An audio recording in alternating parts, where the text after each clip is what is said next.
শাহজাহান ওমর সাহেব তো তৃণমূলে জানি অন্য জায়গায় জানি তিনি দল পরিবর্তন করেছে, দল ভাঙে নাই কারো। শাহজাহান ওমর সাহেব যদি আজকে তৃণমূলে যেত বা দল ভাঙতো বা বিএনএফ যেত তাহলে বুঝতাম। উনি দল পরিবর্তন করেছেন।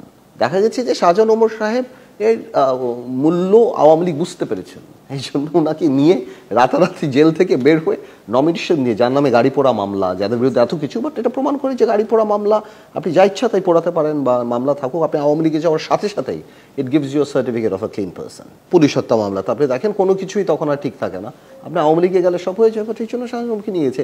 এখানে বিএনপির কিছু যায় আসে না। বিএনপি এখন জনগণের জায়গা, আমরা যারা সবাই মিলে একটা জায়গায় আছি, এটা একটা সমুদ্রের মতো, এক বক মানি কোথা থেকে যদি কেউ নিয়ে যায় তাহলে এটা কিছু যা আসে না। বিকজ বিএনপি কিন্তু একটা কথা বারবার বলেছে যে তাদের দাবিটা কিন্তু এখন আর তাদের দাবি না, এটা জনগণের দাবি। যেহেতু জনগণের দাবি, জাতীয়তাবাদী শক্তির কেন্দ্রবিন্দু বিএনপি, বিএনপি লিড দিচ্ছে, আমরা বিএনপির সাথে আছি।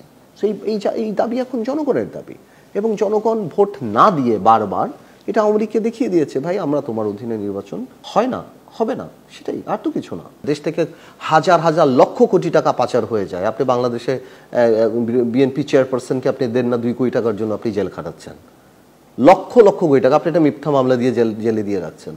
তো বাংলাদেশে জুডিশিয়ারিকে যে পলিটিক্সের কারণে ব্যবহার করা হয়, এটা বুঝতে কি দেশবাসীর বাকি আছে? এরকমও তো আমরা দেখেছি বরিশালে আওয়াল সাহেবের কোর্টে বেইল ক্যান্সেল করেছে, ওখানে আপনার জাজকে চেঞ্জ করে দেওয়া হয়েছে, সেখানে আমরা কি দেখি নাই? এগুলি তো আমরা সচরাচর দেখছি যে কোনো জাস্টিস যদি ভালো জাজমেন্ট না দেয়, সরকারের পক্ষে না যায়, তাহলে ওই জাস্টিসের চাকরি যাচ্ছে, দুদকের নোটিশ হচ্ছে, এগুলি তো আমরা দেখছি। এত সারপ্রাইজ হওয়ার দরকার কি? We don't have Westminster democracy anyways.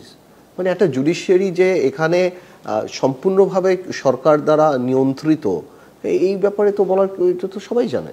তাহলে আপনি নাহলে শাহজাহান ওমর সাহেবের সাথে যারা আছেন তারা বেল পাবেন না, শাহজাহান ওমর সাহেব বেল পেয়ে যাবেন, এটা হাস্যকর না? বাংলাদেশের যে কোনো সাধারণ মানুষই বুঝতে পারবে যে এই সরকার বরাবরের মতোই জুডিশিয়ারিকে ব্যবহার করে ওনাদের কাঙ্ক্ষিত লক্ষ্যে পৌঁছানোর জন্য।